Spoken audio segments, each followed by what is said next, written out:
Welcome to the NFC North support group. All fandoms are invited, whether you're a fan of the Lions, the Vikings, the Packers, the Bears. Everyone is welcome, especially the Packers. And we're all here because last season, the NFC North was the best division in football, going 45-23 just to go 0-3 in the playoffs. That's just sad. But in one more week, we have a full season of football filled with hopes, dreams, and Packers losses. So in this video, I'm going to be previewing the 4 teams this season from the NFC North, and I'll be giving my division predictions. I believe this division is going to be very competitive once again. It might be the hardest division in football to predict, so I'm probably going to have some controversial opinions, so make sure you bring it in the comment section below. So after this season, we can see if I was right or wrong, or if you were wrong. I'm just playing. Let's get started. Leading us off is the Detroit Lions, and we'll go in reverse order of last year's standings. The Detroit Lions are coming into this season with a little bit of a coaching shakeup. A new DC, a new OC, but they're sticking with the same caffeine level. I don't think this team will miss a beat. Looking to 3P as NFC North champions, John Morton will be the offensive coordinator. He actually helped implement the Ben Johnson system they've been running for the past 2 years back in 2022.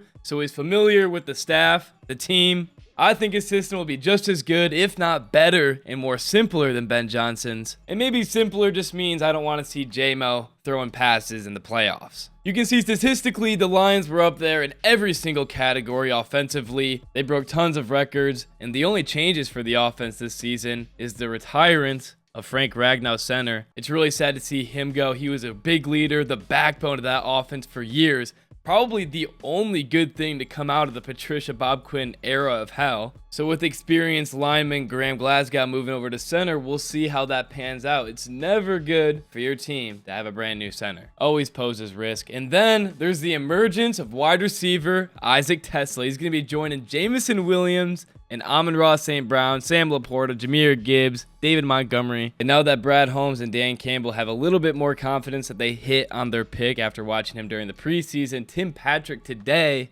has just been traded. So I think we're going to see Tesla early this season and a lot. Moving over to the defensive side of the ball, Kelvin Sheppard is a new defensive coordinator, getting promoted from the linebacker coach position. This is going to be his 5th season with Detroit's organization. He's definitely been learning, observing, getting coached up over the past few years. And I bet Brad Holmes had been preparing everyone for a while, so the Lions were ready when this transition had to be made. Sheppard was a linebacker in the NFL for 8 seasons, actually played a game for the Lions back in 2018. You love it when your defensive coordinator is an ex-player, and it gets even better when they played linebacker. And a huge key for the Lions' success, I think we're going to see this year, is the emergence of Jack Campbell into an all-star. He led the team in tackles last season. This is going to be his 3rd year working with Kelvin Sheppard, and Dan Campbell has praised his ability to analyze what's happening at the line of scrimmage and then relaying the call and the play to the team. Wrapping up the Lions with their strengths and weaknesses, they have the strongest run game in the NFL. I think Gibbs is the best running back in the NFL. The Lions have had a stellar run defense for a few seasons now. I think that will continue, especially with drafting Tyleik Williams. And that's really helpful because Aleem McNeil could be out till mid-season. Speaking of injury, Hutchinson, Anzalone, Barnes, Robinson, all back from injury. I believe the Lions have one of the best cultures in the NFL. They had that next man up mentality last season with all the injuries, and they really get all the potential out of their players. People play up for this team. Looking at the weaknesses, you never know with a new DC and OC. I have a lot of faith that it will be very good, but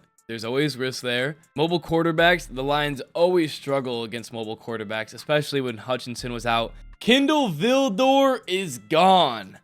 I'm sorry, but he was just the biggest liability of the team. The Lions have offensive line adjustments, which could always pose problems, especially in the first few weeks of the season, and then they have a very tough schedule. But overall, the outlook for the Lions to me looks pretty good. Moving on over to the Twin Cities, Kevin O'Connell really took one look at Sam Darnold on the pressure and said, hell no. And I don't blame him. It wasn't all Sam Darnold's fault. I mean, getting sacked 9 times in a playoff game could not be all your fault. It just can't be. But watching your quarterback throw for 35 touchdowns and 12 interceptions and over 4,300 yards and leading your team to 14 wins and then getting rid of him the next year, that's pretty unprecedented. But it makes sense. Last season, Kevin O'Connell had the Vikings being the most explosive offense in the NFL. So if Sam Darnold could do it, I bet you their first-round draft pick McCarthy, who is a winner and won a national championship with Michigan and has had a whole year to prepare and observe, can do it as well. Kevin O'Connell's a great offensive coach. They have Aaron Jones, Justin Jefferson, Addison will be suspended, but they brought in Jordan Mason, which I think is huge to have another solid running back alongside Aaron Jones. We're going to see a lot of play action this year, just like the Lions, just like the Bears, and probably like the Packers too. And then Brian Flores defensively, one of the best at putting up pressures and disguising coverages. And it's going to be helpful when you have Jonathan Allen and Javon Hargrave putting up pressure inside, and then Grenard, my favorite, and Dallas Turner putting up pressure on the outside. You pair that with his blitzes and his fake pressures, offenses are going to struggle against this defense this season. The defensive additions are going to be huge. Jonathan Allen, like I mentioned, 3 years, $60 million. They signed 3 defensive backs. Jeff Okudah, the journeyman from the Lions. I don't think there's any huge names out of those 3, but it's always helpful to have cornerback depth. And I think Brian Flores can get these guys to play up. But they still have Harrison Smith, Byron Murphy, and of course, Andrew Van Ginkel, who I think was like the first player with 2 pick sixes and over 10 tackles for loss ever. And the defensive line and secondary wasn't the only thing the purple buffed up. They were the #1 spending team in free agency with over $300 million in signings. And they really buffed up that offensive line, signing Will Fries, Ryan Kelly, and drafting Donovan Jackson with the round 1 pick. That's going to be huge for their run game, and you want a strong run game when you have a rookie quarterback. Looking at their strengths and weaknesses, Kevin O'Connell, Brian Flores, they might be one of the best coaching pairs out there. They have a super strong pass rush. This team is just scary in the trenches. Justin Jefferson, of course. I think J.J. McCarthy is going to be very good. I'm very high on him. And last year, they had the most explosive offense.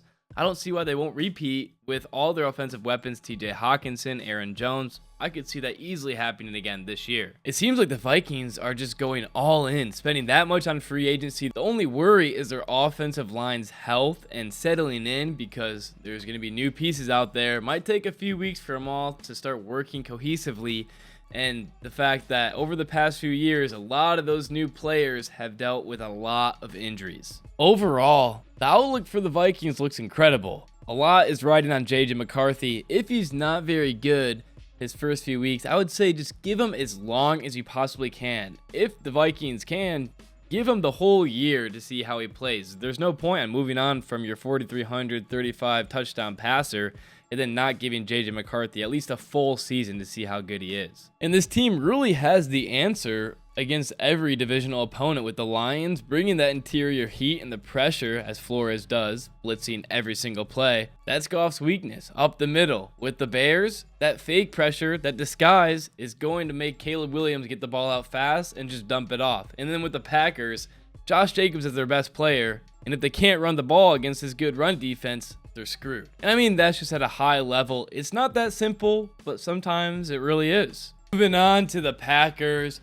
Fuck the Packers. I'm just playing. Not really.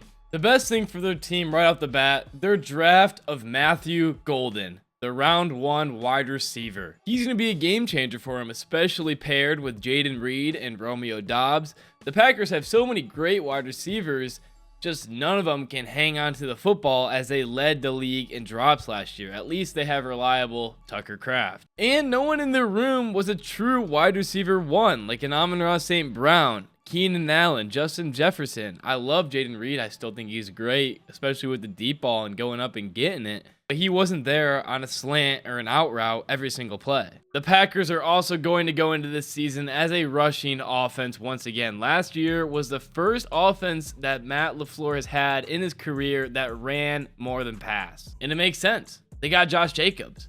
Josh Jacobs, in my opinion, is the best player on the Packers roster. Changed my mind. Some other changes for them. They lost Jair Alexander. That was huge. He had been there for 7 years. The story is funny. He left, and then his father reached out and said he was being mistreated about his injuries. And then what do you know? At Ravens camp, he's being treated for his long-lasting injury. Yeah, classic. They signed quarterback Nate Hobbs from the Raiders. Now, there has been good talk and bad talk around him. He's been injury prone, but he seems like he'll be a solid addition for depth and be a pretty good starter. Hopefully he can stay healthy. Mecole Hardman is on the practice squad, and then you also can see the Packers have made some offensive line adjustments as well. And the most interesting thing about the Chiefs is that they're probably the most well-rounded team overall. You see there with opponents' point per games, offensive point per games, and rushing and passing offense and rushing and passing defense. That's pretty damn good. I mean, this is another really well-coached team. You saw them win with Malik Willis last season. LaFleur is great. A lot of people are taking this team to win the NFC North and potentially win the Super Bowl. I've seen a lot of talk about that. Can the Packers go all the way? And all this talk about Brett Favre. Let me be clear. Jordan Love is very far off from Aaron Rodgers and Brett Favre. And I know sometimes people say that. They're just joking. But the problems with the Packers for me, and I know I haven't gotten to my predictions yet, is that they have a lot of good players, but it's more of there's a lot of talent rather than a few players that are really talented that can take over the game. And the only one that they have, in my opinion, is Josh Jacobs. And Jordan Love is also pretty inconsistent. His deep ball could also be moved over there as a weakness when he throws off his back foot. And sometimes it only goes a few feet and lands in Kirby Joseph's hands. I also think their defense struggles to get pressure on the quarterback. They had 45 sacks last season, which ranked 8th in the NFL. But almost half of those came in just 4 games against bad teams. And when the moment was big, this team did not play up. They went 0-6 against the Eagles, Lions, and Vikings, and couldn't even beat Caleb Williams twice, only beat him once, and it was on a blocked field goal. I know I hate on the Packers as a joke, and for real, but my worries are very real. Moving on to the Bears. Last year was bad. He had Tyreek Stevenson taunting Commanders fans on a game-losing Hail Mary. You had the clock management on Thanksgiving against the Lions. You have Caleb Williams getting sacked 68 times, the third most in a season in NFL history. You have Caleb Williams having the worst deep ball percentages out of all quarterbacks in the NFL. They have a blocked game-winning field goal against the Packers. They go on a crazy losing streak to end the season. It just can't get worse than that. But coming into this year, I'm very optimistic. They bring in Ben Johnson, the offensive mastermind. Declan Doyle is his offensive coordinator, and Dennis Allen from the Saints to be the DC. You see the statistics there from last year. It doesn't even matter going into this year. It's going to be totally new, fresh. You're going to see a lot of play action offensively. Hopefully a lot of DJ Moore, no more bubble screens every single play. Ben Johnson is going to get some real plays going. On the right, you can see they added so much to the offensive line. Hopefully Caleb Williams won't be under pressure that much, and he won't be holding the ball as much and as long. The only issue, same as the Vikings, these offensive linemen that they've added have dealt with a lot of injuries over the past few years. Jonah Jackson especially, and Drew Dahlman. And defensively, Dayo Odeyingbo is a huge addition, and with Dennis Allen's schemes, you're going to see a lot of blitzes and disguised pressures. Keenan Allen is now gone, but they've also brought in Case Keenum as a veteran presence in the locker room to help coach Caleb Williams up, and that's the big thing. A lot of people hate on Caleb Williams, but I think he's pretty good. He kept them in a lot of games last year, like the Lions won, like the Commanders won, and things happened that weren't his fault. If there was just a minimum coaching out there, just the bare minimum, a little bit of brain function, Caleb Williams would have won a lot more games. And now you have a very experienced, very intelligent man, Ben Johnson, coming in. Caleb Williams is going to be under some real coaching, and there's going to be a real game script for him to follow, and there's going to be success. And DeAndre Swift in the backfield reunited with Ben Johnson, he's going to be great under this new and improved offensive line. I just see so much room for potential, and the fact that Caleb Williams can throw the ball pretty well and pretty accurately, unless it's downfield, but I think that will change. And he is great with his legs, extending the play, making men miss, and picking some yards up on the ground. I don't think there's going to be room for him to scramble 5 yards every single play because there's going to be more of a game plan under Ben Johnson, so I don't think him holding the ball will be as much of an issue. And Dennis Allen is going to have a lot of defensive skill to work with. Jalen Johnson, Kyler Gordon, Brisker, Byard, and then Edmonds and Edwards, who are great at coverage from the linebacker position. Montez Sweat is also fantastic. He can really kind of take over a game at times.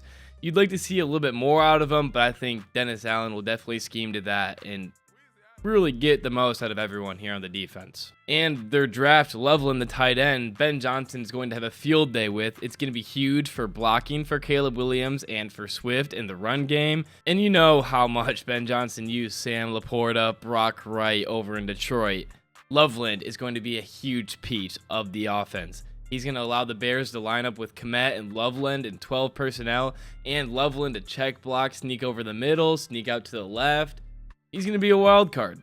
Now, finally, to my predictions. Again, you can hate on them, but just give me some predictions of your own. In fourth place, I have the Packers. Now, I know it's surprising and even surprised myself because people have been telling me the Packers have a chance to win it all. They have a chance to win the North, and there's a Super Bowl in their future.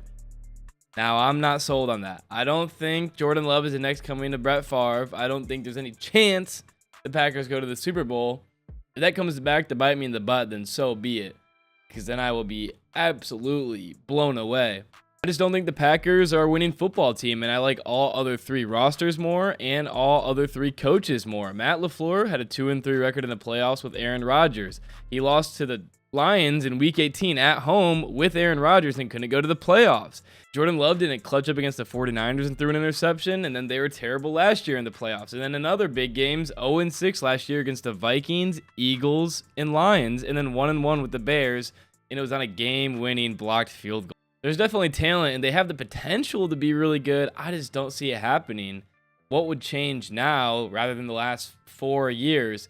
And then additionally, I think their numbers were a little bit inflated last year in the rankings that I had on their page because all the NFC North teams played the AFC South teams, which were all terrible besides the Texans. Moving into third place, I got the Bears. This is the one I'm most confident in. I almost want to put them higher, but I just can't bring myself to do it. There's still a few gaps. I just don't think their defensive line is strong enough. I'm not sold on their secondary yet. And then they have a new defensive coordinator. Sometimes it takes some time for the defensive coordinator to feel out the division and see their opponents a few times. And then they get the ball rolling after a season or maybe a few weeks into the season. But you never know. I just have a lot of faith in Ben Johnson and the potential of Caleb Williams and DJ Moore and DeAndre Swift. I just see the Bears being a really good team. And one thing I've left out overall is that each team has a really good kicker, and they all have very solid special teams, especially the Bears. So that's just another thing to look for that puts all these teams in a higher echelon category. Moving to second place, I got the Minnesota Vikings. I just can't not put them in the top two. After how well they did last year, after how well Brian Flores' defense did, with the amount of turnovers they had, the pressure they can put on the quarterback with their new additions, and now they have J.J. McCarthy. I just see nothing but success for this team. The amount of players they've brought in, the depth on their roster, the Vikings are going to be good. It's going to be interesting to see how they play against some of these better teams because the NFC North, they all have a lot harder schedules this year, especially the Lions. I'm just confident here in J.J. McCarthy's area to improve and be a great quarterback and leader, and Kevin O'Connell's ability to coach up the quarterbacks and his experience, and then Brian Flores' defense, the blitzes, his pressure, and his hidden schemes. And then in first place, you already know, I got the Lions. I don't think they're going to get as many wins as they did last year because of the schedule, but I think they're still going to be up there. Some doubt has recently surfaced around the Lions. They're the most picked team to have a decrease in wins or a setback year, which I think is insane because I think this roster is the best roster the Lions have put together. DJ Reed on defense now, Terrion Arnold year 2, another year for Brian Branch under his belt. I think he's the best playmaker on defense behind Aidan Hutchinson, Kirby Joseph, and then you got Hutch back. Aleem McNeil will be back halfway through the season. DJ Reader, drafted Tyleik Williams. Davenport's going to be on the edge. And then offensively, there's just too many weapons to cover them all. How are you going to cover them all? There's Gibbs, Montgomery, LaPorta, Tesla, Jameson Williams, Amon-Ra St. Brown. I just don't. I mean, even if there's a little bit of offensive line issues early on, getting together with the new center transition, I just don't see how the Lions can drop below 12 wins. It'd be insane if any of this came back to haunt me and my predictions were wrong, but as of now, I'd say I'm pretty confident. But of course, they're just predictions. They can easily be wrong. Nobody can tell the future. Let me know what you thought of this video. Let me know what you thought of my predictions. Let me know your predictions in the comment section below. And if you want to hear me talk about these teams more, I could talk about them a lot more than 20 minutes. I had to try to cram this in. I was aiming for 12, 15 minutes, and it went a lot longer than expected. So let me know what you think in the comment section below. And thanks for watching.